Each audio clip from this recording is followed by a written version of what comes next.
You may have heard that I bought a house in Spain for 5,000 euro, another house in Spain for 9,000 euro, and my first home in Spain was just under 20,000 euro. But how much do you really need to buy a house in Spain? That's what I'm talking about today. Hi, my name is Nicole. Welcome to my channel, Travel to Money. In this video, I'll cover my general thoughts about what you should bring to the table based on the type of home you are looking for, and then I'll break down the money you'll need in addition to the purchase price of the house.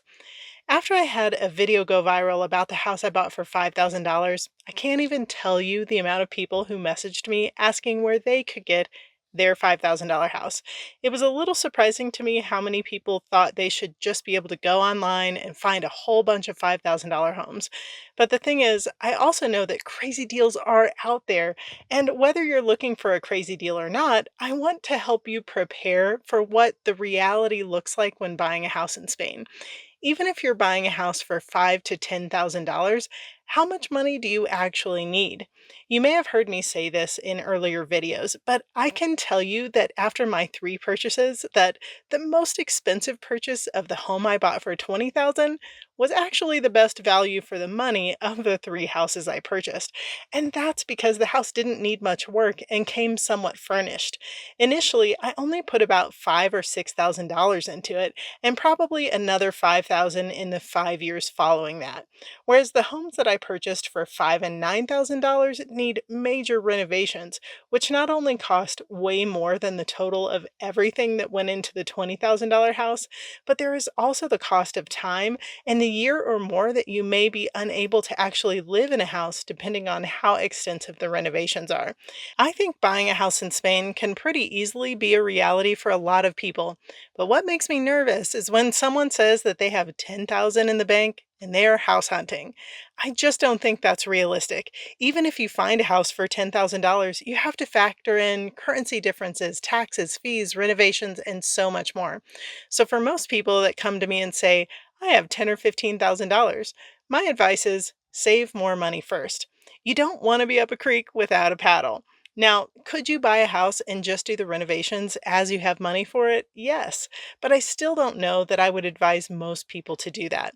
Yes, the market in Spain is on the rise, but in my experience, small towns like where I live are going to have a lot of homes available, especially ones that need renovating, for a long time to come. Just like the trends we're seeing in a lot of other countries, like Italy, for example, small towns are dying because young people are moving to the cities. Towns like mine in Spain are trying to find ways to incentivize people to come in and buy because without attracting tourists, many will find themselves in decline. I have people say the rudest things to me about buying homes in Spain and taking homes away from Spaniards, but they are taking information that is limited and painting with a broad brush. Are there areas of Spain where that is a problem? There absolutely are. But small towns like mine were built on the agriculture industry, which is no longer providing a sustainable living, and there are tons of townhomes just sitting empty, waiting for someone to come and renovate them.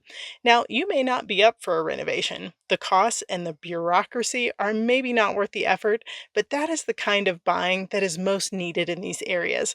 My attorney told me recently that in my town, they have a 3-year plan to build a road that goes directly to the beach, knowing that easy beach access is needed to draw in expats who are looking for retirement or vacation homes in Spain.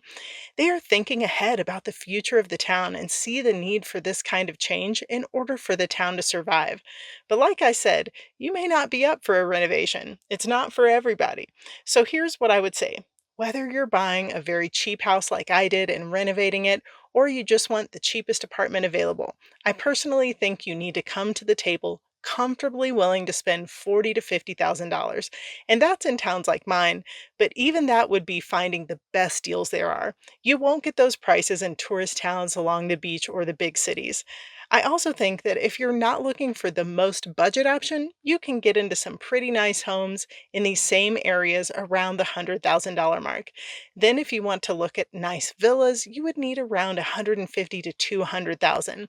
I know those prices may seem high in comparison to me buying dirt cheap houses, but it all depends on what you're looking for. And if you are from the US or the UK, most homes you buy will be 2 or 3 times less than what you would spend on that same house at home.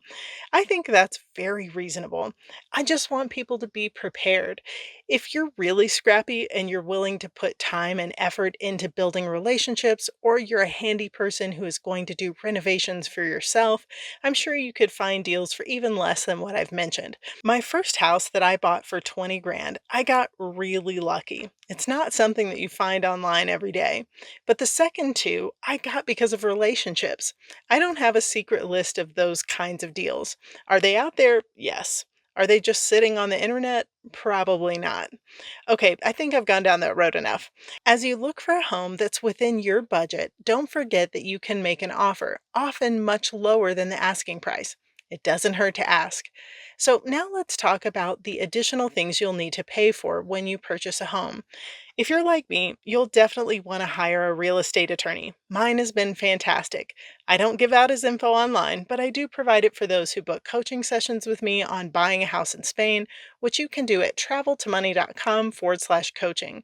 I've talked about it in a lot of other videos, but my attorney did everything for me. He got my NIE, which is my Spanish tax identification number. He did the property research. He helped me open a bank account. He set up my automatic utility bills and a whole lot more.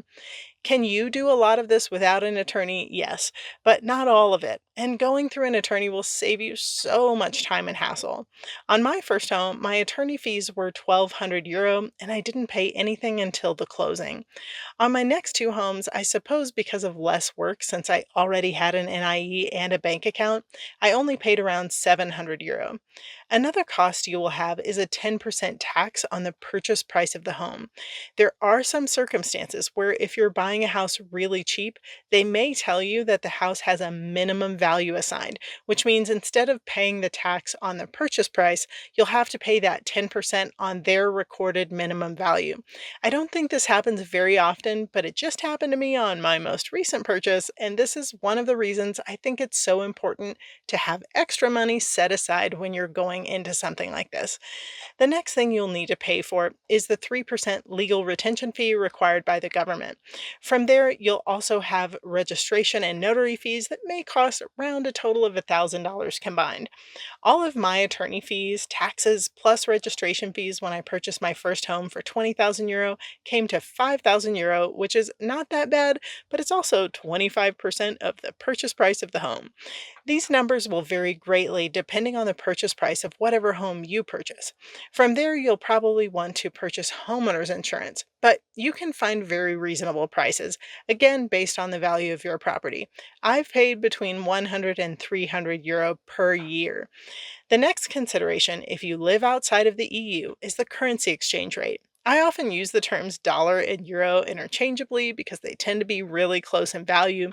But at the time I purchased my 20,000 euro home, $1 got me 80 cents in euros. So that 20,000 euro house cost me closer to 24,000 US dollars. Fortunately for me, the dollar got a bit stronger before my more recent purchases, so it's not that different from the euro amount, but it's something to consider and keep an eye on. When I sent the money for the deposit on my first house, I spent a ton of money on currency exchange and wire fees, but then I learned about a much better way to send money overseas. I've got an affiliate link in my bio for the app I've used for the last 6 years. It has made money transfers so much easier and so cheap in comparison. I can send money to my Spanish bank account and it's there in seconds. Now, the only other thing I want to briefly cover is renovations. The cost of skilled labor has really gone up over the past few years. Obviously, if you're doing your own work, you can save a ton of money. I have a friend who does most of my work at an hourly rate. Then we hire individual contractors for special projects that are beyond his scope. And I also do minor work myself to save where I can. Plus, I really enjoy it. On my current project, I'm doing the painting and tile grouting. Anyhow, renovations can have such a wide range depending on how involved you're willing to be, how much time you have to get the project completed, and whether you're buying budget items or premium items. I thought this latest renovation was going to cost me around 20 grand, but I'm now realizing it will cost around 40. But a lot of that is due to my choices I'm making along the way. If you were paying a company to do quickly what we're doing slowly, bringing in a whole team, you may pay double or triple. But maybe that's worth it to you. It's impossible for me to give you exact estimates on renovation costs, but if you're not at all familiar with construction or you don't have a lot of extra money to spend, I'd say maybe don't go down that road for your first purchase in Spain. Well, I hope I've provided you with some things to think about and helpful information. Let me know in the comments what numbers you're seeing out there and what area of Spain you're referencing. A lot of what I cover is in the Costa Blanca area, which can differ greatly from other areas in Spain. Well, thanks so much for being here. Do me a favor, like this video and subscribe to join me every day where travel and adventure build financial freedom. I can't wait to see where your dreams will take you.